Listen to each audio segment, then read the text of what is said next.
Yeah, I guess so. Okay. In five, four, three, two.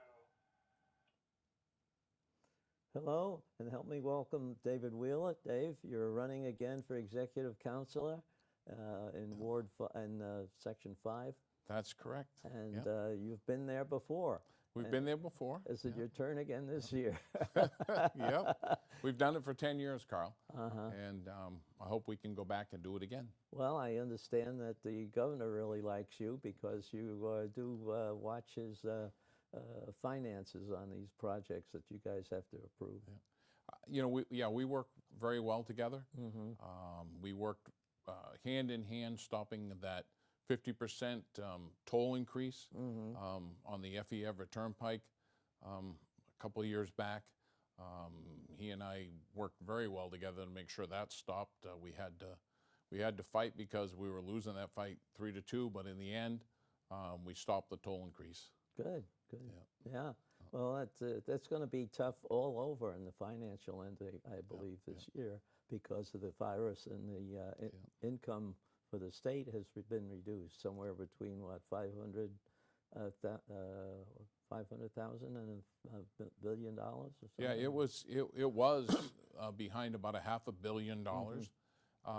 But we're making up some of that difference.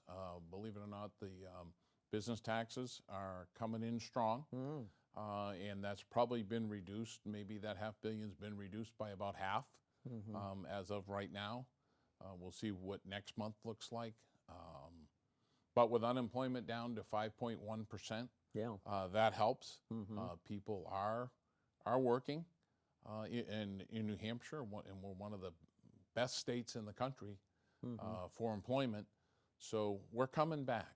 We're coming back. We're not where we need to be, but we're coming back. Well, I think we've handled, I think because of the way the governor works and the way he has his people organized, we let more people come back to work earlier under safe conditions, and we're not seeing any big spikes or anything like that.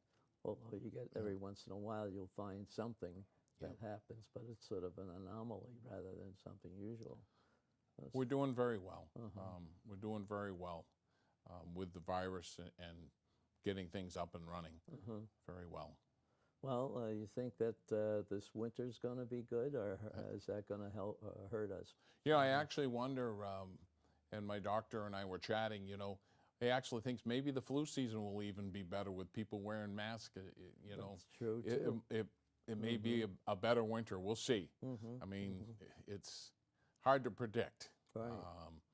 But we'll see where that goes. Well, the flu season's probably going to get some more of the younger people than the virus gets, and that's at least one statistic that I saw, that people under 20 or so, more people got on the flu and not the virus. Yeah. So that it was pretty good for that. Usually, and school-age kids generally bring that home. So, but we're doing very well. But the governor and I, we work, well together on other issues as well. And there's really has been a log jam on certain things in Concord right now. Well, why don't you tell the people how you handle some of these things? I mean, you get a pile of information every 2 weeks or so. Sure. So I guess what they may or may not know about the executive council, Carl, is that every dollar that's spent goes through the executive council, and it takes 3 out of the 5 of us to okay that spending before the money can be spent. So we're kind of the watchdogs on that spending at the state level. One of those contracts was for some money to take an attorney general and go straighten out the Hillsborough County, attorney's office. Right. That had really been a mess over there. There were secret plea deals going on, people getting off of domestic violence charges, and then they agreed to keep it secret, which is against the law. That's one reason the attorney general wanted to go down there. There was a cocaine dealer who had coke in his house, and his 2-year-old son got into it and died. And basically, our current county attorney just wanted to give him a little slap on the really? hand. There was another case where a woman was threatened by a boyfriend that he would kill her and bury her, and he got off without any sentence in a plea deal, and 6 months later he killed her. Oh, And so there was good reason for the Attorney General to go down there and help review what the county attorney's office was and was not doing regarding how strong the sentences should be, regarding their communication with the local police departments on these cases. And so, that's something that Councilor Pignatelli voted against, getting that mess straightened out. really? And that's one reason I want to go back, is I want to be able to support law enforcement. I want to be able to support law and order. If, God forbid, if riots ever come here, we need to deal with them Right away, yeah. right away and nip that in the bud. One of the other jobs the council does is hire the head of police standards and training. And so we do have a new person in there now, but we do have some influence to make sure that they are tough on crime and not soft on crime. The current counselor won't tell us whether she would commute Michael Addison's sentence. Oh, The person that cold-bloodedly murdered the police officer in Manchester? yeah. She won't say, and I think the public have a right to know. That if that issue comes up when I'm on the council, I will not commute his sentence. There's no question in my mind that he's guilty. There were plenty of witnesses. It's not a circumstantial built case. There's plenty of eyewitnesses that he just cold-bloodedly killed that officer, and he needs to pay the price. Yeah. So being soft on crime, not me. So I it's think not that needs to just change. it's just not bills and stuff. It's a whole bunch of different controls that you have. I mean, Sure. that's a sort of a second review. Sure. And your experience over the years certainly gives you reference to things that have happened in New Hampshire for the last 20 years or Yep. so. Yep. And I know you told me some stories about some of these bills that are a little complex, but you were able to work out and look and see where you saw some strange things in there. Yeah. That you saved us A money. lot of contracts that we could save money on. Yeah. One agency was requiring bonds to be able to bid on low dollar projects. Let's say projects under $10,000. And we weren't getting but one bidder, and we couldn't figure out why for a while. And I kept looking, and I found that, wait a minute, these guys are asking people to buy a bond to be able to bid on a smaller job. So we changed the policy and said, look, a job's got to be over $38,000 before you can require someone to do all that paperwork and get bonded just to bid on a job that they may or may not get. Yeah. So there's no problem with having a performance bond to make sure the contractor performs, but a bid bond was ridiculous. And so we made that change, and we started getting more than just one bid on these smaller projects. So you have control over the mechanism that you have to use. You can, your rules of operation are modified if you find a better way of operating? Well, we have the influence. Like I said, if the agency can't get 3 out of 5 votes Right. for a project that they want to do, then it's not going to fly. So in essence, we can say, unless you do A, B, and C, it's not going to fly. I see. And that is our But type of oversight. You don't have to go through the legislature to get those permission to No. change your rules. No, that's more of a process and transparency, issue. Right. And speaking of transparency, one of the other reasons that I'm running is that the current counselor just has so many connections to her husband's lobbying clients.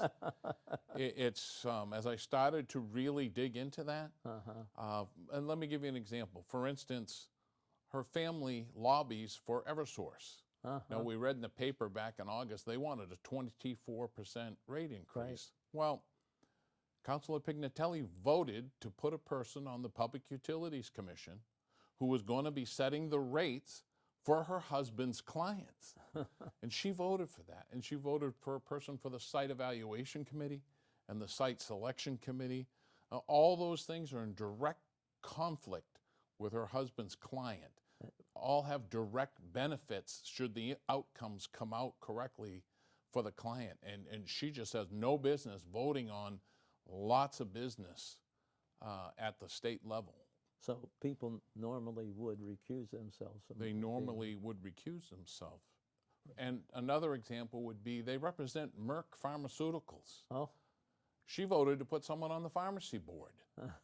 And then all these disciplines that are under, in the healthcare area, let's say, nurses and doctors and those that the medical review board, those that would be reviewing policy and which medicines do we use and such as that. She voted for those people, while at the same time her family's representing Merck Pharmaceuticals. It's just there's a lot of examples. I hate to say, you know, her family represents Anthem Blue Cross.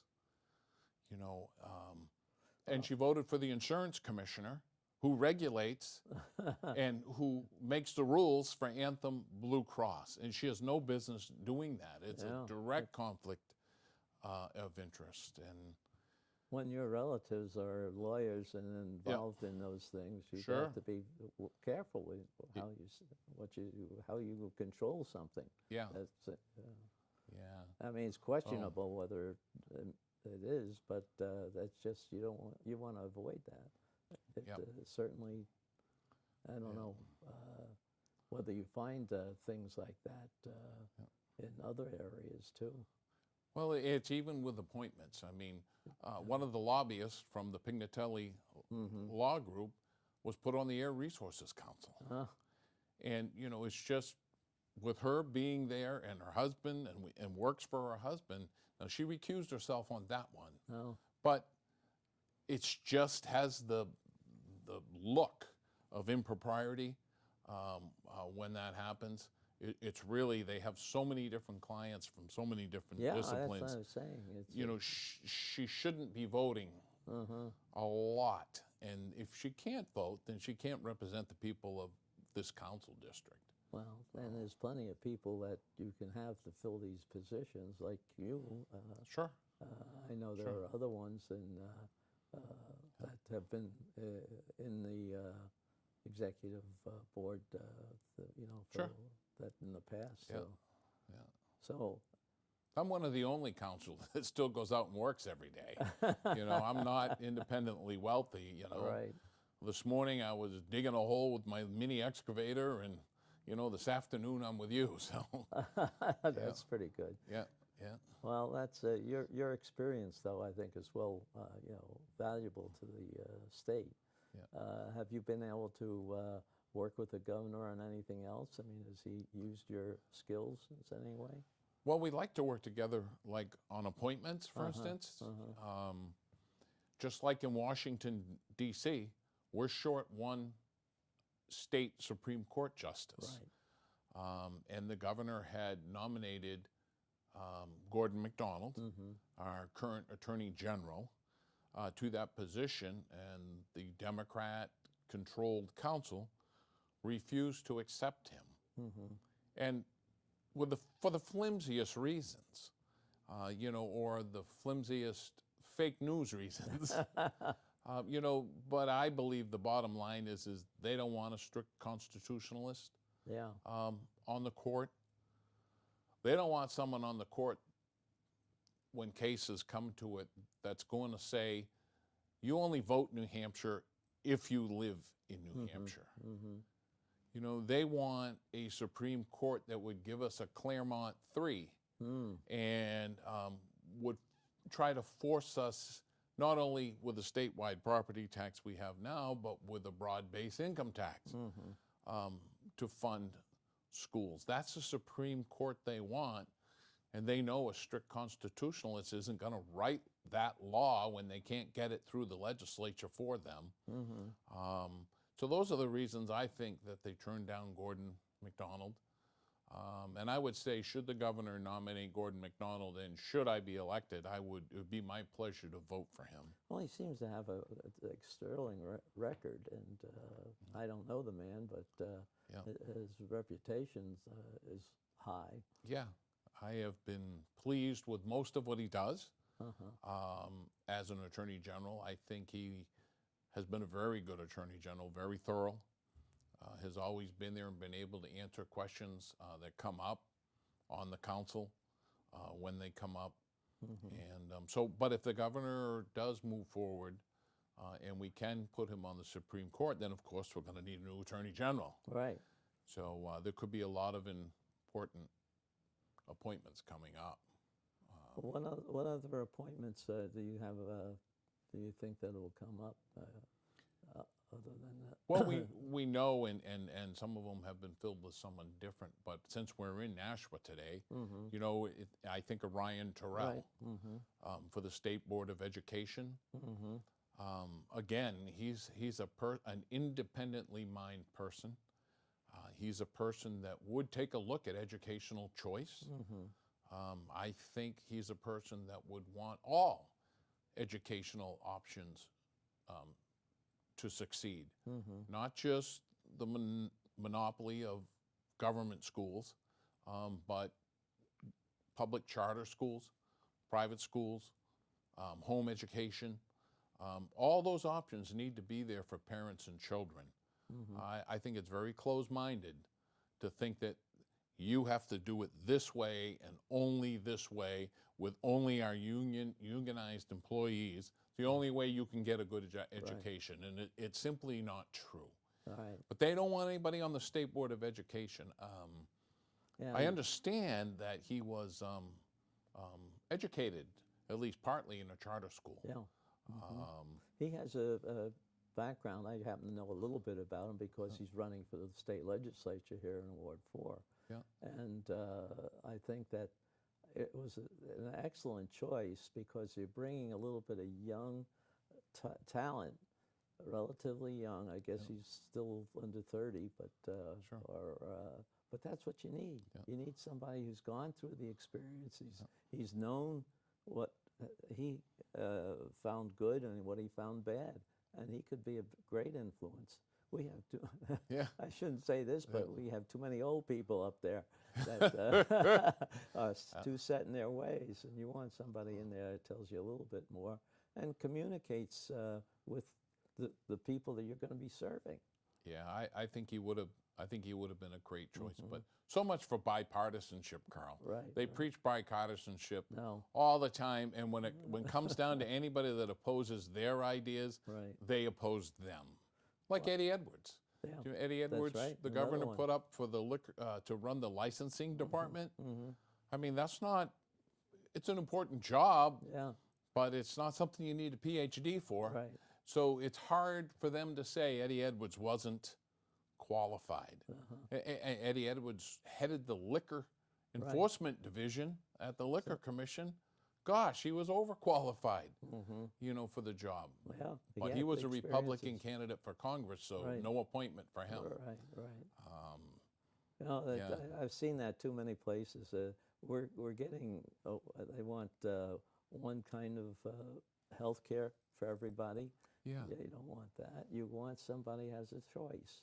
You Yeah. know, what are they going to do? Not everybody likes it, and especially in education. But there's a lot of different things, healthcare, other ways of rules and regulations that you have. I know one thing we did in 2011 was to look at all the rules and regulations that they have, and that was one way, just getting extra income because they were having rules and regulations that really weren't needed, and they fined people when they weren't obeying them right to the strict letter of the law. Sure. I think you know, that was a great review back in 2011. Mm-hmm. I think we need to do that, you know, Mm-hmm. do that regularly. Mm-hmm. So, Yeah, it can build up. I think people don't look too carefully at that. And, you know, I think we can do things that make our administration area a little bit more efficient. sure. I think it's kind of hard to do the changes with the way the unions control some of that. But I think it worked out better when there were a couple things again back in that year, and I draw the example mainly because it had also $1 billion shortage in their budget, and they made it work without any kind of problem. Yeah. I think a review of all that continually, you know. But one of the things that I did on the council was lower the thresholds of contracts that we look at in detail. When I first got on the council in 2000, we looked at all contracts above $5,000. Right. And then when I wasn't on the council, Deb Pignatelli and the Democrat council raised that threshold to $25,000. When I got back on the council, I was realizing we had a lot of contracts for $24,995. So the threshold was really $50,000 without any scrutiny. And I think it's important for the viewers to understand that all these contracts are voted on in public, with the sound on and the cameras rolling, in the State House in Concord, which I think is a badge of honor for the state of New Hampshire, to have a system that has so much public insight into what's going on, who's getting the contracts, and the why that's discussed, you know, around the table. So when I started seeing these $24,995 contracts coming in, I got together with the other councilors, says, look, we can adjust this for inflation, but let's put this back down to $10,000. So we get a bird's eye view of, you know, even small contracts, and making them being voted on in public, so we can see, you know, we don't want, if we see John Jones getting all the snow plowing contracts, for instance, you know, we should just take a second look and see why, see what relationships there might be, you know, between people and those getting the contracts. Just like Pignatelli and her husband's lobbying firm. Yeah. You know, that's just, you really shouldn't be on the inside and the outside at the same time. The whole thing smacks of conflict, especially with the big gun, big pharma, big energy, big oil, big tobacco, big finance, big healthcare clients. I mean, it's hard to even vote on anything without having a conflict of interest, or at least the perception of a conflict of interest. So it's time for a change. Does the Executive Council ever look at the auditing system that they have up there to see how effective that is? Or is that something you would be involved in? So when the legislative budget assistant does their audits of different departments, like they do from time to time, when usually the legislature gives that department some direction, go look over here. You know, we think there's a problem over here, and maybe it's a systemic problem, not necessarily a financial problem, but it could be. We're copied on all those legislative budget audits, and so that we can kind of watch and see, you know, if the suggested changes are rolling through and getting implemented. So we do give a little oversight to that. Yeah, because that's good, because that's another one of the things that I found in my early years up there, is that some committees sort of let the audit reply slide, you know, so that the same thing was there for 3 or 4 years in a row. Yeah. And you don't want that. No. You got to shape them up too. But I didn't know whether you people, your department there was involved, because I thought they wrote very good audit reports. Most of the time, they have very good suggestions. Yeah. And how to do things better. Right. And sometimes those suggestions might even be, you need to pay this person a little bit more so we can get someone in charge that can really, you know, run the outfit. I guess the last appointment, Carl, that I wanted to talk about was Frank Edelblu. Oh, yes. because Councilor Pignatelli refused to give him a pay raise, which totally perplexes me. He is the best education commissioner we have had in a long, long time. Mm-hmm. And I think his business background serves him well in that job. Yeah. Well, You know, definitely. we have watched him put out contracts, similar contracts that are annual type contracts, and he writes into them, you know, this is the deliverable. 50% through the contract, we're going to watch and see if you're delivering what you said you were going to deliver. And at the end of the contract, we're going to make sure that we got the results that we were expected to get. Those type of things he learns from business Right, right. and applies it to the Department of Education. Very valuable, and that just wasn't done before. So he, you know, he's great. He's just really great, and you know, but he supports, you know, having different choices in educational Definitely, yeah. models. Yeah. And so the Democrats won't touch that with a 10-foot pole. So they're very ideological, you know, even though they say they're not, and they'll represent everybody. It just isn't true. So you got some really, really good choices in this council race. You know, whether I fit what you believe in, or whether Deb Pignatelli fits what you believe in. But I think I'm the guy, of course, because I'm running. Well, it sounds like you, with your experience and some of the problems that you see and have fixed already, I think is a valuable thing to bring up. For the Takes a people. lot of reading. You don't just accept what's handed to you. You know, You get a lot of paperwork then. it's a lot of work. It's a lot of reading. I read twice as fast as I used to, because you have to.